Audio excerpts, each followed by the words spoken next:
Hello there! Today I'll be showing you my trip on board Italy's fastest train from Milan to the capital, Rome. My trip starts in Milan, one of Italy's biggest cities. This station is Milano Centrale, not to be confused with Porta Garibaldi. The beautiful station as we see it today was opened in 1931 and was meant to replace the older station of 1864. As you can see, the station is giant. It is the largest in Europe by volume. You can easily get lost here, so remember how you entered.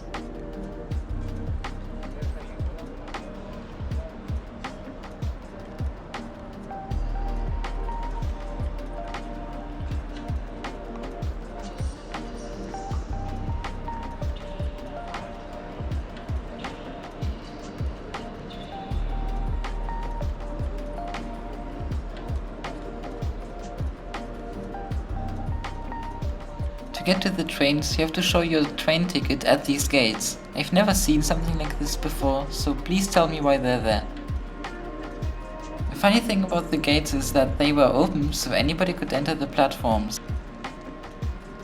The beautiful train hall is giant. This is why the station is so big. Centrale sees many services, even international ones. For example, these trains run to Switzerland. Italy has a unique mix of high-speed trains. Some of them are operated by private companies, but there are also state-owned services. Here we can see an Italio high-speed train built by Alstom. This is an older Frecciarossa train, being a slower and cheaper alternative to the Frecciarossa Mille, the train I'll be on. I got a nice shot of it arriving into the station. The driver of the train even greeted me with his headlights. This is not my train though, I'll be boarding in train 37. I honestly think that this is one of the most beautiful trains I've ever seen. I don't know how to improve its looks from the outside.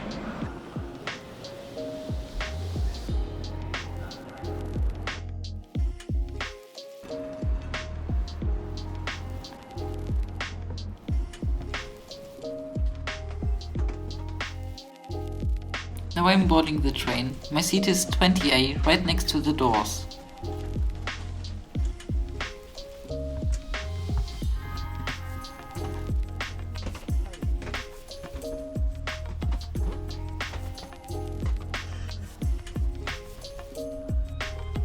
The seats were decently padded with a curved headrest and a cushion. There were coat hooks in front of me, as well as a tray table with a groove for holding drinks in place.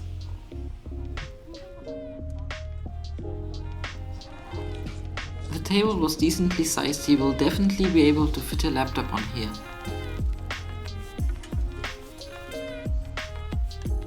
The seat had a reasonable amount of decline, but I wasn't able to show it easily. There was a footrest, though you can't adjust it properly.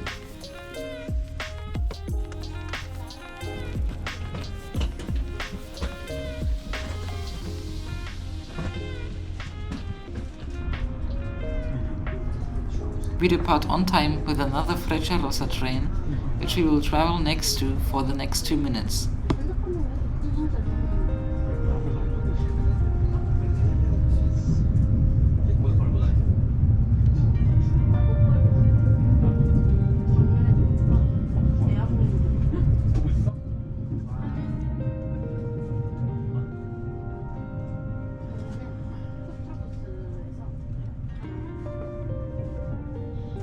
Now we are heading for the high-speed tracks to Rome, that means south.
we are traveling way too quick for being really close to the buildings.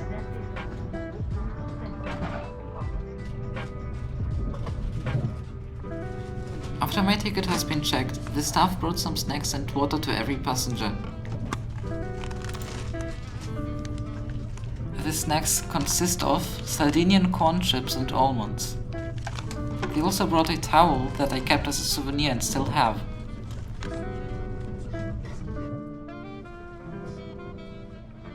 On our way to the high-speed tracks, we passed through Milan.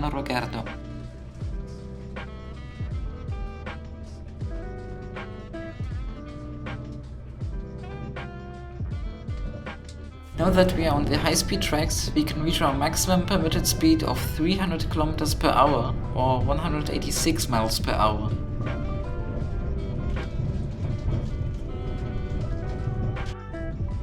There's no faster train in Italy that can go faster than 300 km an hour.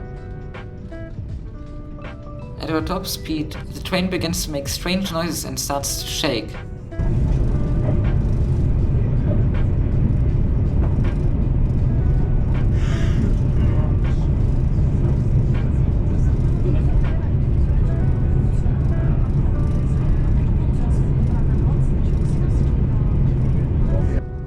The landscape is pretty boring, due to northern Italy being really flat. This is the reason why there are so many fields here.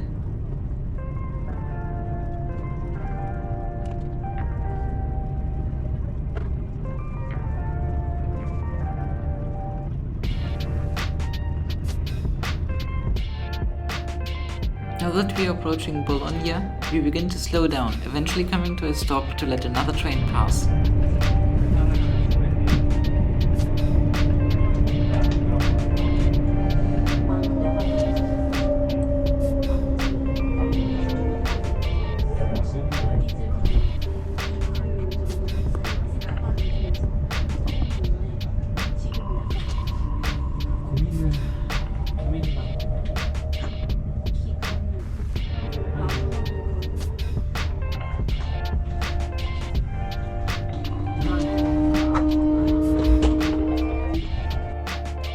This is the perfect opportunity to talk about the internet. The internet speed is fine for a train. I've definitely seen something better than this, but it's good enough to stream something.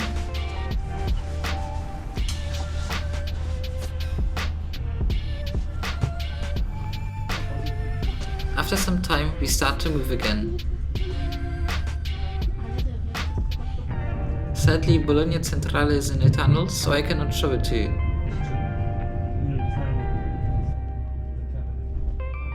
We arrive with a delay of 4 minutes. After this, we are headed to Florence at 300 km an hour.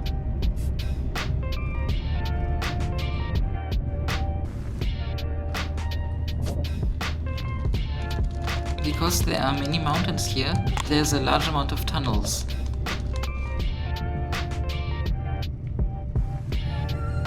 We're slowing down because we share the same tracks with slower trains as we enter Florence, or its local name Firenze.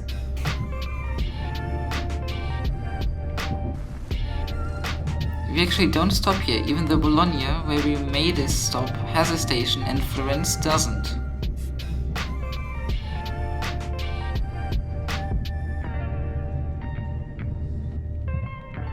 On our way southeast, we pass really close to other buildings, which I think is pretty cool.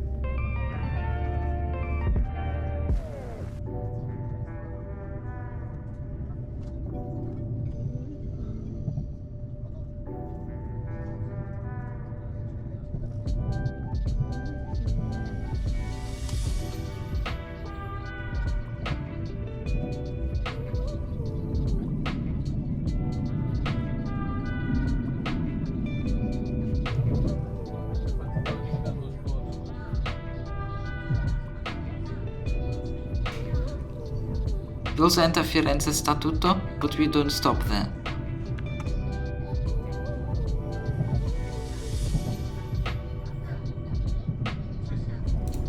Now we are traveling at 250 km per hour, the limit of most high-speed tracks in Italy.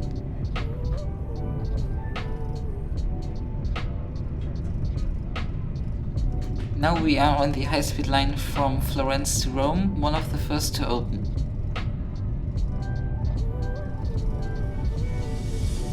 This region is very hilly, so half of this railway is in tunnels.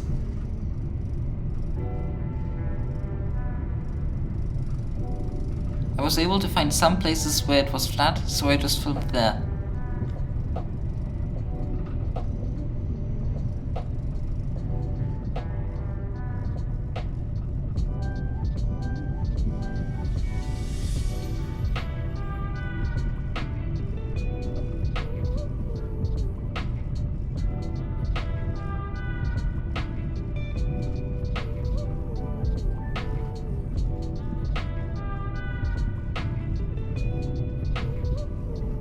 If we are not traveling in tunnels or on the ground, we are traveling on bridges. I managed to find footage of me passing Pianlungo on a bridge.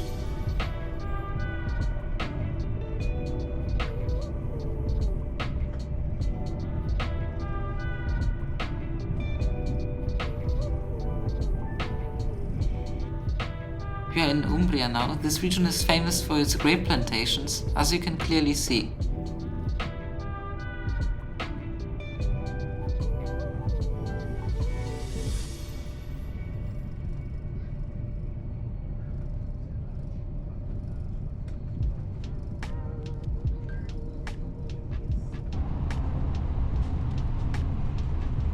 Now I want to show you the toilet. You can find it next to the doors of the train.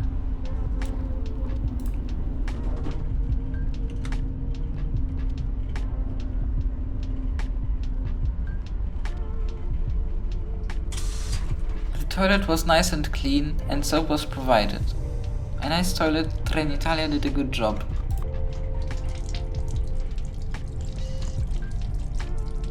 Now that we are approaching Rome, I can show you what a typical carriage looks like. The seating is in a 2+2 style, nothing special. The lighting makes it look modern, which is a feature I really like. If you have a suitcase that doesn't fit above you, you can store it at the ends of each carriage. The doors open automatically, and there's a cafe car. I didn't enter it as I wasn't hungry. Now we are slowing down for the last kilometers of the trip.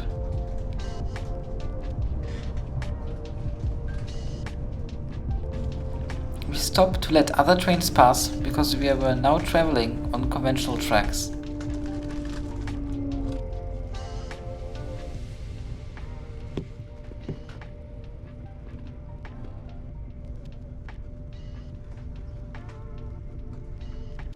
A regional train passed us while we were waiting.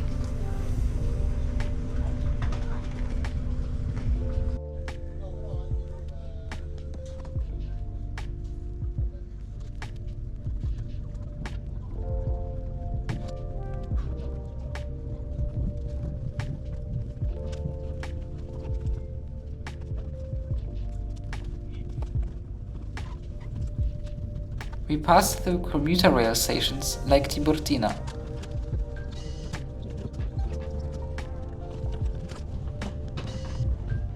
This is Roma Termini or Rome Terminus. Now I can talk about the price of the tickets. By booking about 1.5 months in advance, the price can be €37.90. I think this is a good price for a 3.5-hour journey with speeds up to 300 km per hour. What do you think of this trip? Would you ride this train? Tell me in the comments. If you want to support future videos like this, then subscribe.